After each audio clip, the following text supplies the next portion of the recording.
No sé de dónde vienes, ni qué historias te han llegado sobre aquella luz azul que apareció en el aeropuerto de Manchester. Tampoco puedo adivinar si creerás lo que voy a contarte. Pero hay algo que debes saber. Lo que sucedió esa noche no es una invención. Hoy dejaré las pruebas, las huellas de lo que realmente ocurrió. Después de eso, la decisión será tuya, aceptar la verdad o ignorarla, como hicieron tantos otros. Pero te advierto, lo que estás a punto de saber no te dejará dormir tranquilo. Hay cosas que, aunque sepas que son ciertas, desearías nunca haber presenciado. Yo he dedicado mi vida a buscar la verdad, pero hubo un evento, hace casi 30 años, que desearía no haber vivido. Aún hoy, recordar todo lo que pasó me genera pesadillas. La razón por la que estoy hablando ahora no es porque quiera, sino porque siento que debo hacerlo. La verdad no puede quedar enterrada para siempre.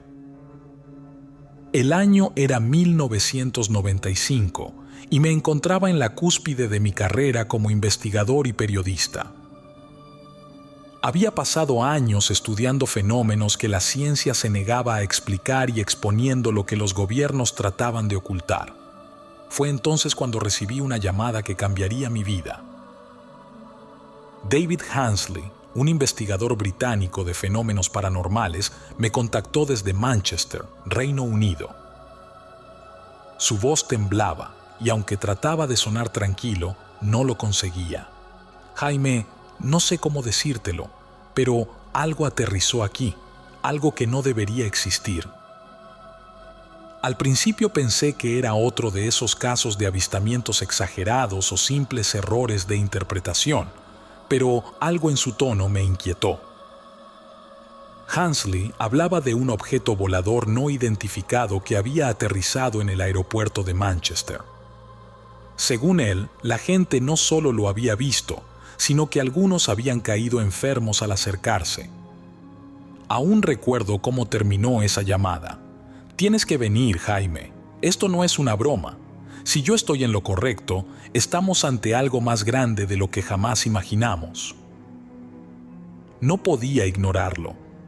En ese momento, aún no sabía que lo que me esperaba en Manchester no solo desafiaría mi comprensión de la realidad, sino que pondría en peligro mi vida y la de quienes me rodeaban. Mi llegada a Manchester fue todo menos discreta. Desde el momento en que aterricé, sentí que algo andaba mal. El aire parecía denso, cargado de tensión, y los rumores en el aeropuerto eran ineludibles. Aunque las autoridades insistían en que todo estaba bajo control y hablaban de una reparación técnica, el personal del lugar contaba otra historia. David Hansley me recogió en el aeropuerto. Su aspecto me sorprendió. Parecía no haber dormido en días. Me llevó directamente a su oficina, un lugar abarrotado de documentos, cintas y fotografías de fenómenos paranormales. Sin perder tiempo, sacó una grabación que había conseguido a través de uno de sus contactos en el aeropuerto. Esto fue grabado la noche en que todo sucedió, dijo mientras encendía el reproductor. Lo que vi me dejó sin palabras.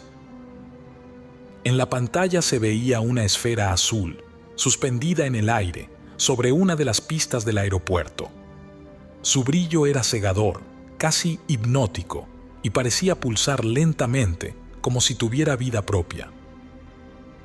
En un momento, un trabajador del aeropuerto se acercó demasiado. Apenas levantó la mano hacia la luz, su cuerpo se sacudió con violencia, como si miles de voltios lo atravesaran. Cayó al suelo convulsionando mientras la esfera seguía flotando, inmutable, indiferente. ¿Y este hombre?, pregunté, con un nudo en la garganta. David evitó mi mirada. Murió en el hospital pocas horas después. Oficialmente fue un paro cardíaco, pero todos los que estuvieron allí saben que no fue eso. Esa misma noche, Hansley organizó un encuentro con un grupo de empleados del aeropuerto que habían sido testigos del evento. La reunión fue en una bodega abandonada, lejos de miradas indiscretas. Los hombres y mujeres que llegaron estaban visiblemente nerviosos. Algunos ni siquiera se atrevían a hablar. Uno de ellos, un técnico de mantenimiento, finalmente rompió el silencio. Fue como si el tiempo se detuviera, dijo. Todo quedó en silencio, ni siquiera se escuchaban los motores de los aviones. Y entonces apareció esa cosa, esa luz. Era tan brillante que pensé que me había quedado ciego. No sé qué era, pero estoy seguro de que no era de este mundo. Cada relato era más extraño que el anterior. Algunos decían haber sentido un zumbido en los dientes, otros hablaban de un calor intenso, como si la esfera estuviera quemando el aire a su alrededor. Uno de ellos aseguró que, mientras miraba la luz, tuvo la sensación de que algo lo estaba observando desde dentro de la esfera. Para entonces, mi curiosidad ya no era profesional, era personal. Tenía que ver esa esfera con mis propios ojos. Pero justo cuando comenzaba a trazar un plan, Hansley me lanzó una advertencia que aún resuena en mi memoria. Jaime, escucha. Desde que comencé a investigar esto, he notado que me siguen. Hay autos estacionados fuera de mi casa, llamadas que se cortan. No estamos solos en esto, y te aseguro que ellos harán todo lo posible para que esta historia no salga a la luz. En ese momento, pensé que estaba exagerando, pero no tardaría mucho en darme cuenta de que tenía toda la razón. Al día siguiente, decidí empezar mi propia investigación en el aeropuerto. David me proporcionó una lista de empleados dispuestos a hablar, pero no sería tan fácil. Desde mi llegada noté algo inquietante. Hombres en trajes oscuros patrullaban la zona, haciendo preguntas y tomando notas. Eran agentes del gobierno, eso era evidente. No llevaban insignias visibles, pero sus movimientos y su actitud de vigilancia hablaban por sí mismos. El primer empleado con el que hablé era un supervisor de mantenimiento. Su testimonio fue tan escalofriante como revelador. Yo estaba en la torre de control cuando todo comenzó. Primero, las luces del aeropuerto comenzaron a parpadear, como si hubiera una sobrecarga. Luego, escuchamos un zumbido. No, más bien lo sentimos. Era como si el aire vibrara. Cuando miramos hacia la pista, ahí estaba, una esfera azul flotando. Todos nos quedamos paralizados. Nunca había visto algo así en mis 20 años trabajando aquí. Le pregunté si había tratado de acercarse. Negó con la cabeza, visiblemente nervioso. Ni loco. Los que se acercaron, bueno, algunos terminaron en el hospital y otros no tuvieron tanta suerte. Esa tarde intenté acercarme al hangar donde se decía que habían llevado el objeto, pero estaba fuertemente custodiado. Un oficial me detuvo antes de llegar a la entrada, exigiendo una identificación especial que obviamente no tenía. Esta zona está restringida. Si insiste, lo arrestaremos, me dijo con una mirada fría. Cuando regresé con David, me confesó que también había intentado entrar sin éxito. Esto no es normal, Jaime. Nunca habían militarizado un lugar así por algo que supuestamente no existe. Esa noche, mientras revisaba las grabaciones en mi hotel, me di cuenta de algo extraño.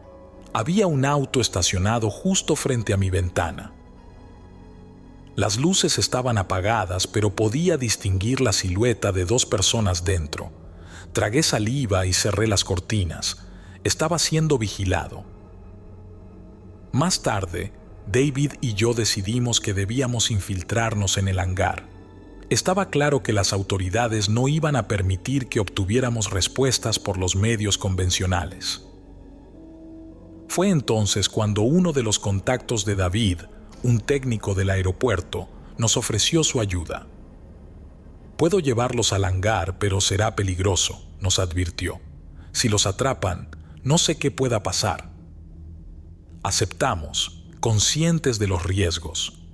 Esa misma noche, con las manos sudorosas y el corazón latiendo como un tambor, nos deslizamos a través de un acceso lateral que el técnico había dejado abierto. Lo que vimos al entrar nos dejó sin aliento. La esfera estaba allí. Flotaba en el centro del hangar, suspendida en el aire, rodeada de un campo de luz que parecía pulsar lentamente. Era más grande de lo que imaginaba, casi del tamaño de un autobús. Pero lo que más me inquietó fue la sensación que tuve al verla. Era como si el objeto supiera que estábamos allí. David intentó acercarse más, pero yo lo detuve. «Espera, no sabemos lo que puede hacer», le dije, recordando los testimonios de los trabajadores. Mientras observábamos, un grupo de hombres entró al hangar. Llevaban trajes especiales, como si estuvieran manejando materiales radiactivos. Decidimos que era hora de salir antes de que nos descubrieran. Esa noche, de regreso en el hotel, recibí la primera amenaza directa, una llamada telefónica anónima. «Señor Maussan, sabemos lo que está haciendo. Regrese a su país. Esto no le concierne». Esa frase fue suficiente para que entendiera que estaba pisando terreno peligroso, pero en lugar de asustarme, alimentó mi determinación. Algo extraordinario había sucedido en Manchester y no iba a permitir que lo ocultaran al mundo. La llamada anónima que recibí esa noche marcó un punto de inflexión en mi investigación. Había pasado por amenazas antes, pero esta vez sentí algo distinto. Un nivel de vigilancia y presión que solo podía venir de una entidad poderosa.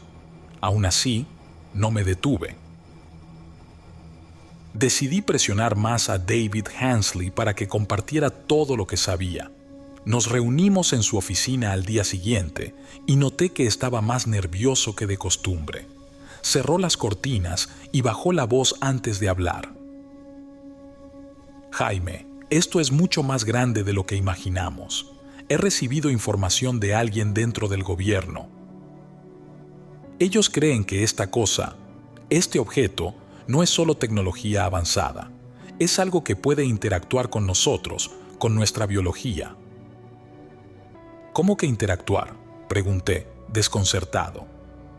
David sacó una carpeta llena de documentos. Había reportes médicos de empleados del aeropuerto que habían estado cerca de la esfera. Las lesiones iban desde quemaduras extrañas hasta hemorragias internas inexplicables. Pero lo más inquietante eran los testimonios de algunos sobrevivientes.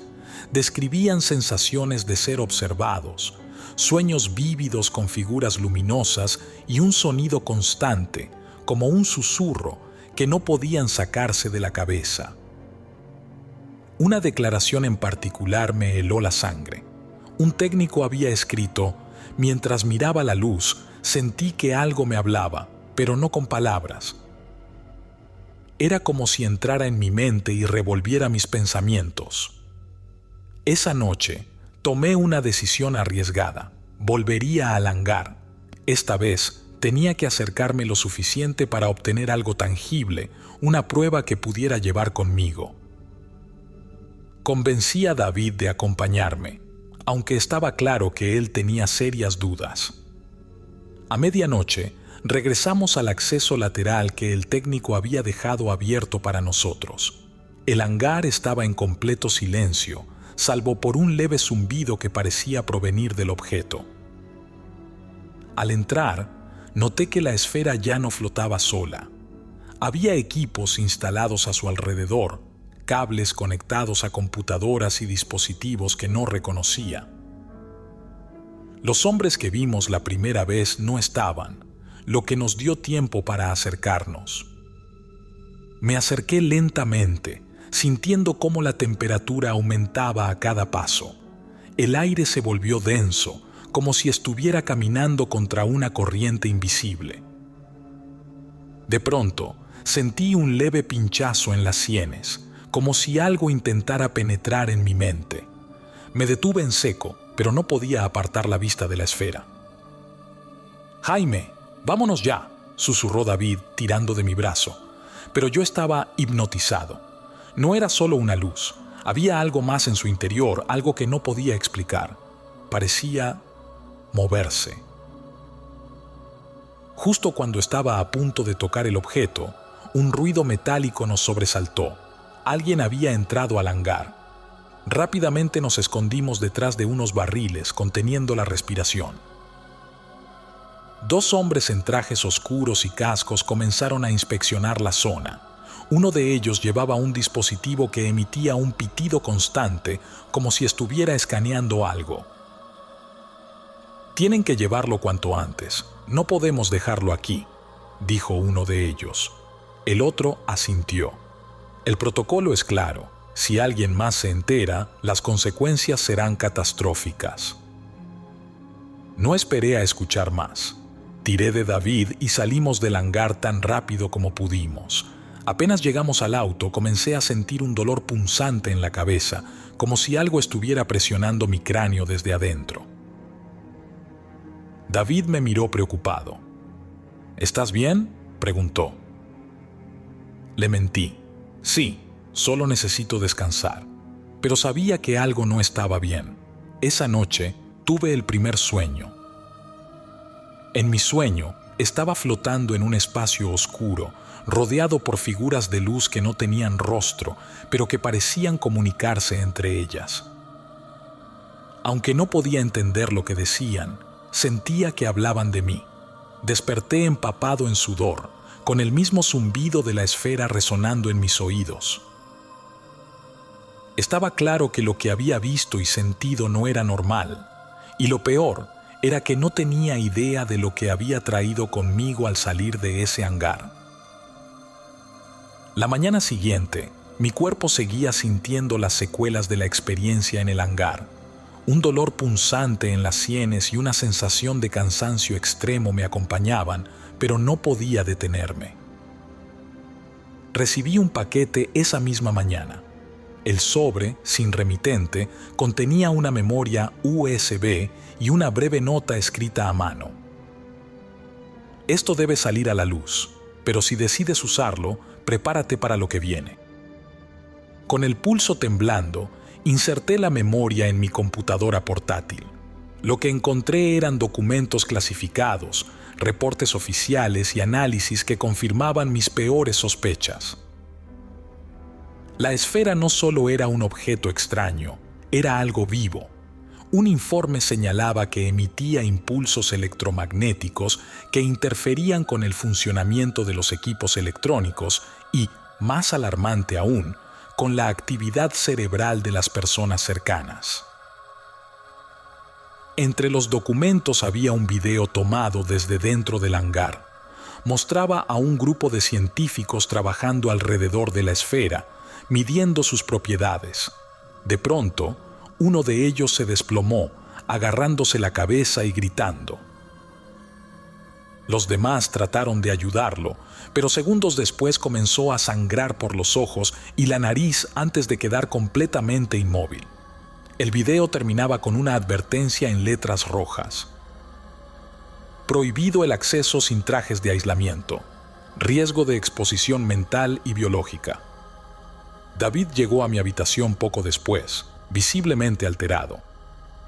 ¿Lo viste?, me preguntó, arrojando una copia de un periódico local sobre la mesa. El titular decía: «Empleado del aeropuerto desaparece tras extraño accidente». El artículo hablaba de uno de los testigos con los que habíamos hablado días atrás. Su familia lo había reportado como desaparecido después de que recibiera una visita de inspectores que, según los vecinos, llegaron en una camioneta negra. «Jaime, esto está escalando demasiado. Ellos están borrando a cualquiera que sepa algo. Tenemos que hacer algo antes de que sea demasiado tarde», insistió David. Le mostré los documentos que había recibido. Su rostro palideció al leer los detalles. Entre las páginas encontré algo que me heló la sangre. Un plano del hangar con una sección marcada como zona de contención.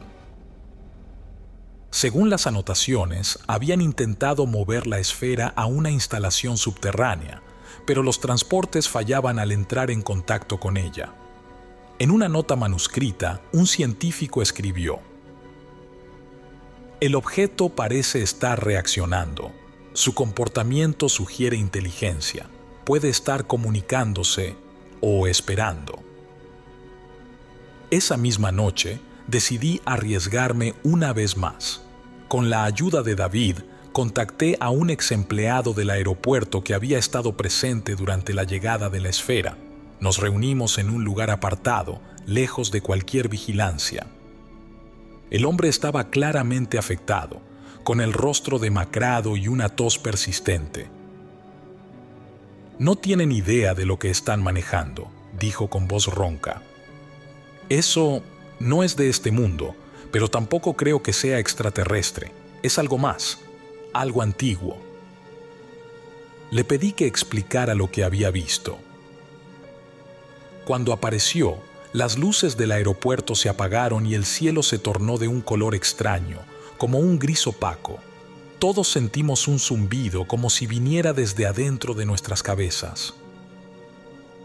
Algunos intentaron acercarse, pero cayeron antes de llegar, y entonces escuché una voz, no con mis oídos, sino en mi mente.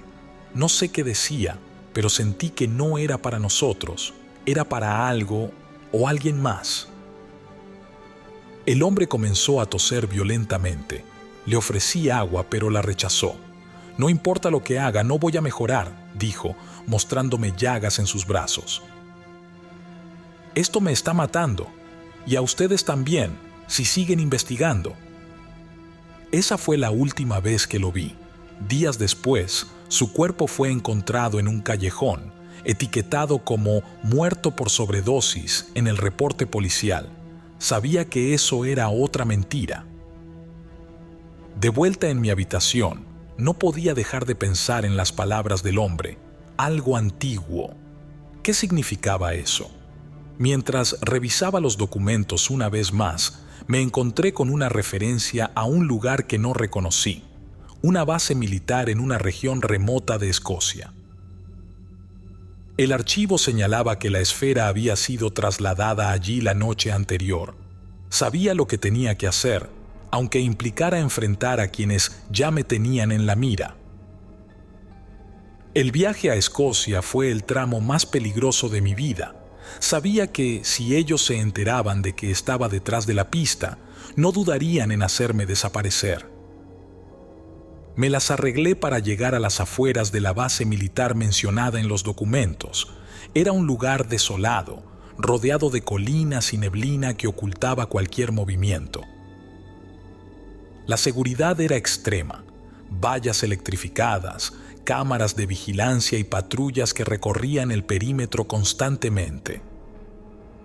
Sin embargo, gracias a la ayuda de un contacto local que conocía la zona, encontré un túnel abandonado que, según él, conectaba con la base. Armado solo con una linterna y una grabadora, me adentré en la oscuridad.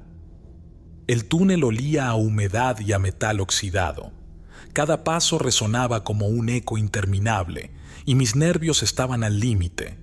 Tras caminar lo que parecieron horas, llegué a una puerta metálica. Estaba cerrada con un candado, pero alguien ya había estado allí antes. El candado había sido cortado. Empujé la puerta y entré en una sala iluminada por una luz débil y parpadeante. En el centro de la sala, la esfera azul flotaba, rodeada por cables y maquinaria que no reconocía. Era más brillante que la última vez que la vi, y su luz parecía latir como un corazón. Me acerqué lentamente, sintiendo el aire más denso con cada paso. El zumbido era más fuerte, resonando no solo en mis oídos, sino en mi cabeza. Entonces, sucedió algo que nunca olvidaré. La luz de la esfera cambió, volviéndose más intensa, casi cegadora. Intenté retroceder, pero mis piernas no respondían. Fue en ese momento que sentí algo que nunca había experimentado antes, la presencia de una conciencia. No escuché palabras, pero entendí lo que la esfera intentaba transmitir. Imágenes comenzaron a inundar mi mente, paisajes desolados, ciudades reducidas a cenizas, figuras humanas deformadas y agonizantes. No eran visiones del pasado, sino del futuro, un futuro inevitable si el objeto permanecía aquí. No pertenece a este lugar, fue lo único que pude entender con claridad. La esfera no era un arma, ni un mensaje, era una advertencia, un ancla de algo más grande y peligroso, algo que estaba intentando llegar a nuestro mundo.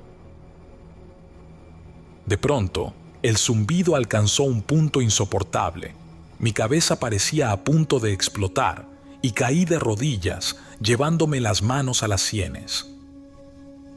Antes de perder el conocimiento, vi sombras moviéndose a mi alrededor, soldados que habían entrado a la sala. Me desperté en una celda fría, con las manos esposadas y un hombre de traje oscuro mirándome desde el otro lado de las rejas. «Debería haber escuchado nuestras advertencias, señor Maussan», dijo con calma. «Hay cosas que es mejor dejar enterradas». Lo interrogué, exigiendo respuestas, pero él solo me miró con una expresión de superioridad. «Lo único que necesita saber es que está vivo porque decidimos que lo esté. Vuelva a su país, olvide todo esto, y tal vez viva lo suficiente para ver cómo el mundo sigue funcionando como debe». Me liberaron horas después, dejándome en una carretera desierta. No me devolvieron mis pertenencias y todo lo que había grabado o recopilado había desaparecido, pero algo dentro de mí había cambiado. Las imágenes que vi, los sonidos, la sensación de que algo más grande estaba observándonos, esas cosas no podían borrarlas. Mientras me alejaba de la base, vi algo en el cielo, una luz azul que se desvaneció en cuestión de segundos. Entendí que no era el fin, sino el principio de algo que aún no alcanzamos a comprender. Y aunque sobreviví, sé que ellos no me dejarán en paz. El objeto ya no estaba en la base, pero algo me dice que no hemos visto lo último de él, o de lo que viene detrás. Regresé a México semanas después, pero nada volvió a ser igual. Mi cuerpo había cambiado. El zumbido en mi cabeza iba y venía, y a veces sentía una presión extraña en las sienes, como si algo invisible intentara comunicarse. Pero lo más inquietante era la sensación constante de estar siendo observado. Mis investigaciones quedaron en pausa. Cada vez que intentaba retomar el tema, recibía visitas no anunciadas de personas que se presentaban como funcionarios, pero que nunca dejaban tarjetas ni nombres. Mi equipo había desaparecido y los contactos que tuve en Manchester ya no respondían a mis llamadas. Era como si todo rastro del incidente hubiera sido borrado del mapa. Sin embargo, un día encontré algo que los agentes pasaron por alto, una muestra que había recogido del hangar antes de que todo estallara. Era un pequeño fragmento metálico, frío al tacto, que emitía destellos azules cuando lo exponía a la luz. Guardarlo fue un riesgo, pero sentí que era lo único que me quedaba de todo lo que había presenciado. Con el tiempo, traté de reconstruir mi vida, pero el recuerdo de la esfera nunca me abandonó. Cada vez que cerraba los ojos, veía las imágenes que había transmitido a mi mente. Un mundo devastado, cuerpos inertes bajo cielos oscuros, y esa sensación abrumadora de que algo más grande y desconocido se acercaba. Una noche, mientras trabajaba en mi oficina, recibí un paquete. No tenía remitente, pero el contenido era suficiente para quitarme el sueño. Dentro había una cinta de audio y una nota que decía: «No hay escape. Esto es solo el principio». Al reproducir la cinta, reconocí la voz de David Hensley. Sonaba agotado, al borde del colapso. «Jaime, si estás escuchando esto, es porque ya no estoy aquí. Ellos vinieron por mí, pero alcancé a grabar esto antes de que me atraparan. La esfera no era lo único. Hay más, y cada una de ellas está esperando su momento. Por favor, no dejes que lo oculten. El mundo tiene que saberlo. El mensaje se cortó abruptamente, dejando solo un zumbido en el fondo. Me quedé en silencio, con el sudor corriendo por mi frente. Sabía que tenía que hacer algo, pero también sabía que cualquier movimiento podría ser mi último. Ahora, mientras escribo estas palabras, sé que me están vigilando. Las luces de mi casa parpadean sin motivo y a veces escucho pasos en los pasillos cuando sé que estoy solo. A pesar del miedo, no puedo quedarme callado. El objeto no era solo una advertencia, era un punto de entrada. Algo está cruzando hacia nuestro mundo, algo que no entiende nuestras leyes ni nuestra moral. Los gobiernos lo saben, pero han decidido arriesgarlo todo para mantener el control. No sé cuánto tiempo más podré mantenerme en pie. Lo único que puedo decirte es esto: si alguna vez ves una luz azul en el cielo, no te acerques. No mires y sobre todo no escuches, porque una vez que lo hagas ya no serás el mismo.